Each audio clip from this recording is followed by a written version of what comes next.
asuk yamna mihat mipun taunari ngai maraksida nong mokangdana misi mina thoingaida karigi group amada huge amount se masi paisa si pulap pisal libido haukiba assembly session da hauji irang thoiba maraksida asawa senpham mama pigi haibasi chumbra hain honorable akoi leader of the house the presidency minister sida hangi pigi walaiti hai start question da ai hangi start question adu angonda lai ai hang jabani ai yam kan masigi study tawe adi reliable source amadegi paisa chaw khara pi khre irang thoingai maraksida haibasi ai adum assembly da hangan hanjan repeatedly hangi again amu home department degi paisa pigi haiba record se amu lai adno masigi ahan begi 27.38 crores was released to the accounts of the cadres under suspension of operations without linking unique biometric identification number. Haidana masigi sigi asauba investigation taulay ngai sidai. Marak sida anauba latesta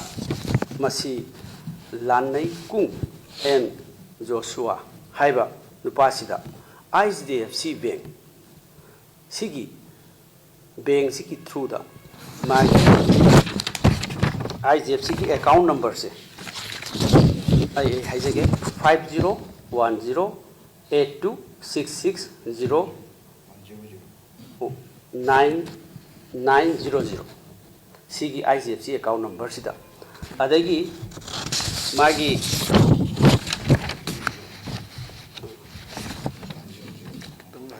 I repeat ICDFC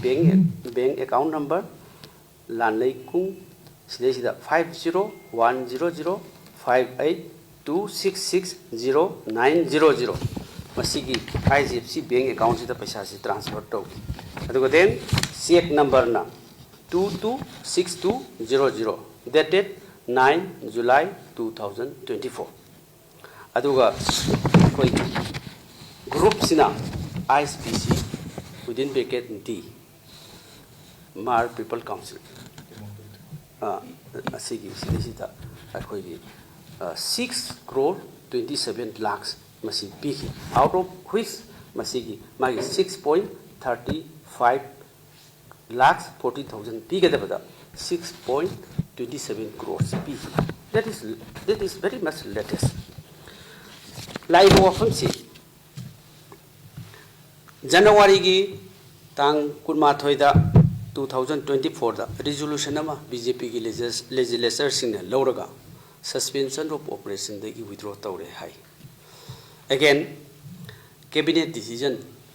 of this BJP government masigi lauthokre parjada again 29 February 2024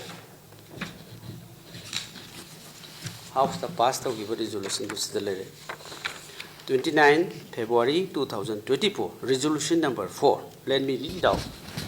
This House unanimously resolves to urge the Government of India to abrogate the suspension of Operation SUPEC with all the cookies of UG Group's militants. Signed by Speaker Sima Silere. Then, Election Commission of India, dated 3rd March 2022. Aikogi General Secretary Jairam Ramesh Isasu yawi matam duda aikogi Election Commission da aikogi ECI akoi sidisida hairiba paisa pikiba myam singse lali karigi lali sumai tawna election state assembly election da masi sumaina 27.38 crore pibase masi check amada adagi against the modernization of police force sigisu oi adagi masidai Amit Shah na adagi state government ki fund dagi Amit Shah yauraga paisa pibudu madu lali haibasi election commission na madu ki reply huju phau bidri adusu aranba amani haibasi adu dum proof su adu koina demand tawraga leibineba then hairiba 6.27 crore se masi despite of all these things withdrawal from the suspension of operation sigi lairingai maraksida ngasai piri paisa ji central fund na state government ki fund 6.27 crores very clear aduna masigi state government gi fund gi ju paisa piba adunati hairiba asuk yamna awaba ana community ani akoi di santi pami akoi santi gi damak akoi dum haujisu khoi lepi akoi gi ideology adagi akoi gi stand si akoi peace to bring peace and normalcy sine ada asuk yamna mi hat mi pun taunari ngai maraksida nong makangdana mi simina thoi ngai da karigi group amada huge amount se masi paisa si pulap pisal libido